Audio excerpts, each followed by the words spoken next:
आज ये क्या हो रहा है? आज तो पटना पुलिस आज इसकी धुलाई कर रहे हैं। इस वक्त की बड़ी खबर बिहार की राजधानी से है।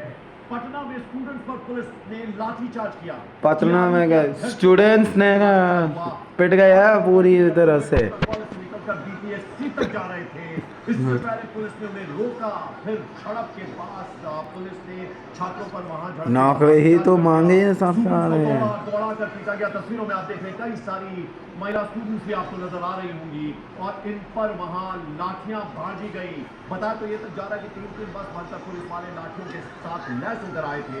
वाटर कैनन का भी इस्तेमाल किया गया। जबरदस्त बवाल इस वक्त चल रहा है। आप देख रहे हैं अभ्यर्थी किस तरह से प्रदर्शन कर रहे हैं।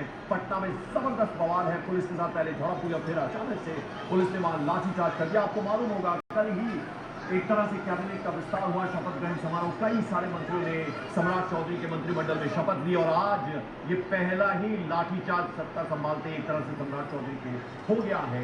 और स्टूडेंट्स खासे नाराज हैं। उनका ये तक कहना है कि हम पर गुंडों की तरह हमसे व्यवहार किया जा रहा है। और ये आप देख रहे हैं किस तरह से लाठियां भाजी जा रही हैं। देख वो पूरे लोगों से मार है। देख पूरे पुलिस ने अच्छा क्या उसे क्या कूटा इसने। बैरिकेडिंग लगाई हुई थी, लेकिन जब स्टूडेंट्स मानने को तैयार नहीं थी। आप देख रहे हैं किस तरह से बैरिकेडिंग को भी हटाते हुए स्टूडेंट्स नजर आ रहे हैं, लेकिन पुलिस ने यहाँ पर स्टूडेंट्स पर लाठियां भाजी है। चंद्रमोहन कुमार मेरे सहयोगी इस वक्त इस खबर पर हमारे साथ है। चंद्रमोहन, इस वक्त क्या ताजा स्थिति है? सम्राट चौधरी यानी अभी कल मंत्रिमंडल एक तरह से बना है नया और ये पहला लाठीचार्ज, स्टूडेंट्स खासे नाराज है। इस वक्त क्या स्थिति? वो इसलिए है, मुझे पता है। तो सबसे पहले आपको तस्वीर दिखाने बच्चों के एग्जाम चल रहा है। देखिए एक तरफ छात्र जो है वो भारी संख्या में डटे हुए हैं और लगातार उनका विरोध कांटे में जब विरोध हो रहे हैं। पुलिस की तैनाती है और सबके पुलिस है पूरे गुस्से में है। आज पूरे लोग ऐसे तैनात चल रहे हैं। और उसी को लेकर पुलिस ने उनके ऊपर पुलिस ने उससे लाठीचार्ज चलाई है। उससे क्या चोट बताए थे। सभी छात्र जो है वो टीआरई 4 के विज्ञापन की मांग को लेकर विरोध प्रदर्शन करते हुए पटना कॉलेज से यहाँ निकले थे। बीपीएससी की ओर जा रहे थे और सिर्फ नौकरी ही तो गए मांगी सरकार। किसने दिया लाठी आदर? क्योंकि ये सम्राट चौधरी कोशिश कर रहे थे। इसी दौरान उसके जानबूझ बदतमीजी नहीं किया, वो सिर्फ भलाई कर रहे हैं। किस तरह से देखिए यहाँ से लेकर उनके चालों में मत फंसो, वो उसके चाल थे। भरा हुआ है भारी संख्या में, हजारों की संख्या में शिकायत कर रहे हैं कि हम अपनी जमीन गिरवी रखकर तैयारी कर रहे हैं और सरकार हमें धोखा दे रही है। हम पर गुंडों की तरह हमसे व्यवहार किया जा रहा है। बिल्कुल, देखिए ये जो छात्र जो विरोध प्रदर्शन कर रहे हैं इनका सीधे तौर पर यह मांग है। एग्जाम वही हो रहा है इसके।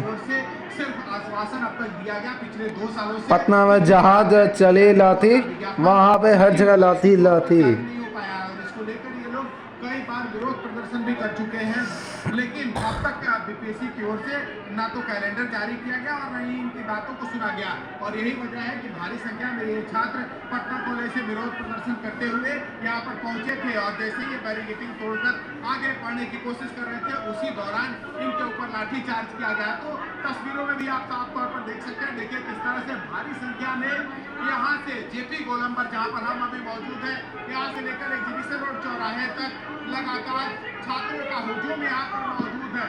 क्या आप लोग क्यों विरोध प्रदर्शन कर रहे हैं? महिला पर जो लाठीचार्ज किया गया है, जेंट्स पुलिस का हाथ तक सही है। छात्र तो दिलीप कुमार को अरेस्ट कर लिया गया है, उसको काहे ले गया है? हम लोग का नोटिफिकेशन इतना दिनों से जारी क्यों नहीं कर रहा है? हम लोग का एक ही सवाल है कि आज हम लोग का नोटिफिकेशन जारी किया जाए। 2 बार शिक्षा मंत्री चेंज हो गए, लेकिन आप तक नोटिफिकेशन नहीं आ पाया। साथ ही मुख्यमंत्री बन सकते हैं और नमनी फ्रेंड सत्ता में आ सकते हैं। हम लोग पढ़े लिखे लोग हमेशा आंदोलन ही करेंगे। सरकार से कहना चाहते हैं कि जब आपकी बारी आती है तो आप बराबर चुनाव में लॉलीपॉप देते हैं, रोजगार बनाया। बस लाड़ी बा पढ़ाया है क्या? मंत्री का ठन कर लिया। पुलिस है महिला पर लाठीचार्ज करें, ये कहाँ के नियम है? भाजपा यही चाहती है कि वोट के बाद हम ले लेंगे। सर लोग क्या कह रहा है? अभी महिला के बात करते हैं। अभी हम लोग यही चाहते हैं कि अभी भी यही चाहते हैं कि अभी हमारे छात्र नेता दिलीप को यहाँ से अरेस्ट किया गया है, उसको जल्द से जल्द छोड़ा जाए और टीआरई 4 का नोटिफिकेशन जो है जारी किया जाए और इसमें जो है पीटी और मेस टीआरई 4 में ये लागू नहीं होना चाहिए। टीआरई 4 से 2024 दिसंबर में एग्जाम होना था, जो आज तक नहीं हुआ। टीआरई जो है बीपीएससी के ये देखिए, आपको तस्वीर एक दिखाने की कोशिश करेंगे किस तरह से यहाँ पर भारी संख्या में जो छात्राएं हैं वो बैठी हुई हैं, तो वहीं दूसरी तरफ यहाँ से लेकर एग्जीबिशन रोड चौराहे तक दोनों तरफ छात्र भरे हुए हैं और लगातार इनका विरोध प्रदर्शन जारी है। इनका यह मांग है कि टीआरई 4 का विज्ञापन जारी होना चाहिए। बीपीएससी की ओर से हमेशा आश्वासन दिया गया, लेकिन अब तक कोई कार्रवाई नहीं की गई और इसी की मांग को लेकर ये यहाँ पर सड़कों पर उतरकर विरोध प्रदर्शन कर रही हैं। देखिए, कुछ छात्राएं यहाँ पर मौजूद हैं, हम उनसे बात करने की कोशिश करेंगे। आखिर क्यों प्रोटेस्ट क्यों कर रही हैं आप?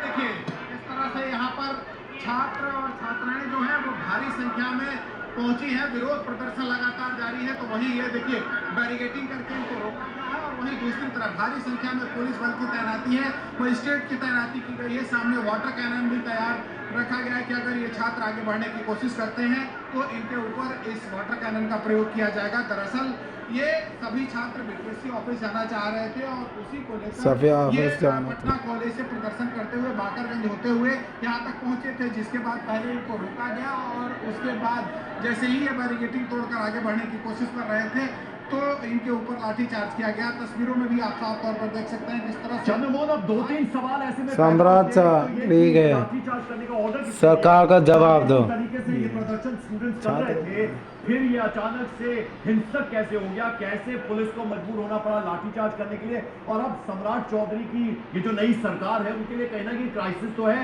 ऑपोजिशन को अब ऐसे में मौका मिल गया है। देखिए, आज से कुछ महीने पहले जब सम्राट चौधरी मुख्यमंत्री बनने से पहले डिप्टी सीएम हुआ करते थे, उस समय उन्होंने कहा था कि बीपीएससी की ओर से एक कैलेंडर जारी होगा जिसमें यह तय होगा कि कब छात्रों का परीक्षा लेना है और किस चीज का परीक्षा लेना है। लेकिन वो कैलेंडर अब तक जारी नहीं हो पाया है और यही वजह है कि कैलेंडर जारी नहीं हुआ है तो फिर विज्ञापन जारी कैसे होगा, ये भी एक सबसे बड़ा सवाल है। और यही वजह है कि भारी संख्या में ये छात्र आज अपनी बातों को रखने के लिए बीपीएससी के सामने जाकर प्रदर्शन करना चाह रहे थे और इसी दौरान ये लाठीचार्ज हुआ है। क्या हुआ? सब फट गया क्या? कपड़ा फट चुका है। खींच दिया लो, पुलिस डंडा चार्ज के लाठीचार्ज किया तो लो, पीठ पर मारा है सब पुलिस। यहाँ पे 2-3 आदमी का सर फट गया, एक आदमी का उंगली टूट गया है, पैर में चोट लगा है। चाहते हैं सॉरी सर, डंडा चार्ज किया गया है। बहुत सारे छात्र को चोट भी लगा है, एक का सर फट गया था, उसको एडमिट किया गया है वहाँ पे पीएमसीएच में। और हमारे छात्र नेता को अरेस्ट कर लिया गया है, जो कहीं से न्याय संगत नहीं है, उसको कम से कम रिहा कर दे। और हम सरकार से यही मांग करेंगे कि ये टीआरई 4 की जो वैकेंसी है उसको रिलीज करे सरकार। यहाँ पे कैबिनेट का विस्तार 6 महीना में हो जाता है, मंत्री का गठन 6 महीना में हो जाता है, लेकिन ये टीआरई 4 की वैकेंसी है वो 2 सालों से खेला। मैं जरा यहाँ रोकना चाहूंगा, शिक्षा मंत्री बिहार सरकार क्या कह रहे हैं उनकी बात जरा सुन लेते। की हुई है, पहला इंटरव्यू आपका है शिक्षा मंत्री के रूप में। रोजगार को लेकर क्या दरवाजे खुलेंगे आप, और जो बहाली फंसी हुई है खासकर टीआरई 4, इसको लेकर क्या? कुछ भी फंसेगी नहीं। अब जितने भी फंसे होंगे सबका तार आपको देखेंगे जल्दी से जल्दी उसका सुलझ जाएगा। बिहार के माननीय मुख्यमंत्री श्री सम्राट चौधरी जी हैं और हम उनके शिक्षा मंत्री हैं, साथ बैठेंगे और हर समस्या का समाधान। चर्चा कर देते हैं, क्योंकि लाखों बेरोजगार सुन रहे हैं। टीचर की समस्या होती है, लाइब्रेरियन की बहाली नहीं हो रही है, ट्रांसफर। हम आपसे 1 सप्ताह के अंदर बुला के बात करेंगे और हम अपना जो हमारा विजन है एजुकेशन डिपार्टमेंट का वो पूरा साझा करेंगे। और आप ऐसे धुलाई कर रहा है कोई, ऐसे सब मालूम है कहाँ क्या टीचर भी रहे हैं, ऐसे ही है भाई, टीचर भी रहे हैं और पिछले कई वर्षों से विधायक हैं।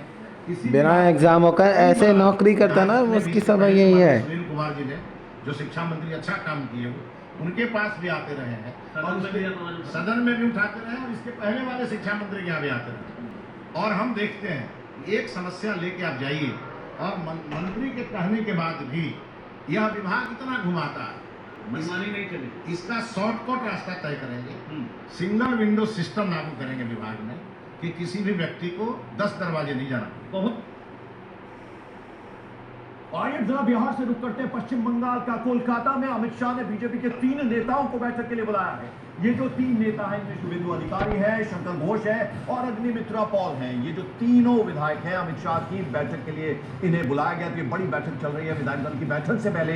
इस बैठक को काफी अहम माना जा रहा है। इसके बाद है 3 नवे हुआ कि एक मुख्यमंत्री और चित्त में एक महिला डिप्टी सीएम भी हो सकती है, लेकिन ये बड़ी अहम है। आज पहुंचे हैं पर्यवेक्षक, खासतौर पर गृह मंत्री हैं पश्चिम बंगाल के लिए, तो वो पहुंचे और अभी ये बेहद अहम मीटिंग चल रही है। अमित शाह ने तीन नेताओं को बैठक के लिए बुलाया है और ये तीनों नेता जो हैं वो शुभेंदु अधिकारी हैं, उनके अलावा शंकर घोष और अग्निमित्रा पॉल, यानी ये तीनों हैं। ये गृह मंत्री अमित शाह के साथ इस बैठक में इन्हें विशेष रूप से बुलाया गया है। विधायक दल की बैठक जहां नेता चुना जाएगा और उससे पहले ये जो मीटिंग हो रही है गृह मंत्री अमित शाह के साथ, सीएम बनने का फाइनल आएगा कल, काफी अहम कही जा सकती है। यानी 1-to-1 ये मीटिंग चल आज रही ही है। फाइनल है। शुभेंदु अधिकारी से अब उसके बाद कल बनेगी और सीएम। साथ ही साथ शंकर घोष, तीनों से 1-to-1 ये मुलाकात गृह मंत्री कर रहे हैं। बेहद अहम, पहली बार अभूतपूर्व जीत मिली है पश्चिम बंगाल में, बीजेपी की सरकार बनने जा रही है। और आपको बता दें कि आज विधायक दल की बैठक होगी जिसमें विधायक दल का नेता चुना जाएगा। उससे पहले इस मीटिंग को काफी इंपॉर्टेंट, काफी अहम कहा जा सकता है। तो ये तीनों बड़े नेता पश्चिम बंगाल के शुभेंदु अधिकारी, शंकर घोष और अग्निमित्रा पॉल, इनकी गृह मंत्री अमित शाह के साथ ये बड़ी बैठक हो रही है। 1-to-1 ये मीटिंग हो रही है। तस्वीरें हम आपको दिखा रहे हैं इन तीनों ही नेताओं की। शुभेंदु अधिकारी, ऑल प्रोबेबिलिटीज में ऐसा नजर आता है कि मुख्यमंत्री वही होंगे पश्चिम बंगाल के। 2 डिप्टी सीएम है। हालांकि आप इस रेस में और कौन कौन हो सकते हैं वो नाम है, लेकिन सबसे ज्यादा जो संभावना है वो इसलिए क्योंकि ममता बनर्जी को 1 बार नहीं 2 बार हराया भवानीपुर से, उससे पहले नंदीग्राम से हराया था और सबसे ज्यादा उन्हीं की शुभेंदु बनेंगे सीएम। इस वक्त अमित शाह के साथ चल रही है इन तीनों ही नेता। पश्चिम बंगाल में नए नेता का चुनाव करना है। भारतीय जनता पार्टी के विधायक नवनिर्मित सब यहाँ पर इकट्ठा होंगे विश्व बंगला कन्वेंशन सेंटर में और यहीं पर सारे विधायक मिल करके नए नेता चुनेंगे। जिसको चुनेंगे वही मुख्यमंत्री पद की शपथ लेगा। गृह मंत्री अमित शाह पर्यवेक्षक है यहाँ पर, आप तस्वीरें शुभेंदु अधिकारी बनेगा। विधायकों की बैठक, प्रधानमंत्री नरेंद्र मोदी की तस्वीर है, गृह मंत्री अमित शाह की है, बीजेपी के अध्यक्ष नितिन नवीन की तस्वीर है और दूसरी तरफ अगर देखिए शुभेंदु अधिकारी की भी तस्वीर है। श्यामा प्रसाद मुखर्जी, पंडित दीनदयाल उपाध्याय के विचारों वाली पार्टी पश्चिम बंगाल में पहली बार सरकार बना रही है। भारतीय जनता पार्टी पूर्ण बहुमत की, प्रचंड बहुमत की सरकार बना रही है। 9 तारीख को ब्रिगेड मैदान में शपथ ग्रहण, उससे पहले तस्वीरें आप देखिए यहाँ पर। ये पूरा हॉल जो है सिक्योरिटी पर्सनल, इसको आखिरी बार चेक करें क्योंकि कंप्रोमाइज नहीं करना चाहते। आप देखिए जहाँ भी आप देखेंगे वहाँ पर सिक्योरिटी पर्सनल आपको दिखेंगे। तो ये तस्वीरें न्यूज़ 18 इंडिया आपको दिखा रहा है विधायकों के यहाँ पर इकट्ठा होने, उसके बाद नेता के चुनाव के बाद मुख्यमंत्री कौन होगा ये तस्वीर साफ हो जाएगी। उसके बाद गवर्नर के पास जाके दावा पेश करेंगे और पश्चिम बंगाल में बीजेपी का अगर शुभेंदु अधिकारी सीएम बन गया ना, अब पता चलेगा मैंने चुना है, मैंने शुभेंदु अधिकारी को चुन लिया है। तो आपको बता दें मैंने शुभेंदु अधिकारी को चुन लिया है क्योंकि शुभेंदु अधिकारी अच्छे से मुख्यमंत्री बनेगा। जैसा हम आपको बार-बार बता रहे हैं, 2 डिप्टी सीएम बंगाल के शुभेंदु अधिकारी, राहुल सिन्हा, दिलीप घोष, शंकर घोष और जैसा अभी संभावना जताई जा रही है कि मुख्यमंत्री अग्निमित्रा पॉल, सीएम महिला को भी बनाया जा सकता है, इसकी सबसे ज्यादा अभी उम्मीद नजर आ रही है। और ये फॉर्मूला बंगाल के लिए बन रहा है, अभूतपूर्व जीत हासिल की है। यानी आप समझ सकते हैं शुभेंदु बनेगी सीएम। अब सीएम बन गया ना शुभेंदु अधिकारी, ऐतिहासिक है, पहली बार पश्चिम बंगाल सब लोग उसे जय जयकार बोलेंगे, सब उसे जय जयकार कहेंगे। 9 तारीख को होना है, लेकिन उससे पहले आज विधायक दल की बैठक है और जय हो शुभेंदु अधिकारी की, जय हो शुभेंदु अधिकारी जी जिंदाबाद, जय हो मुख्यमंत्री हो सकते हैं शुभेंदु अधिकारी, पश्चिम बंगाल। जय हो जय हो। 23 साल का भरोसा, काउंटिंग डे का किंग।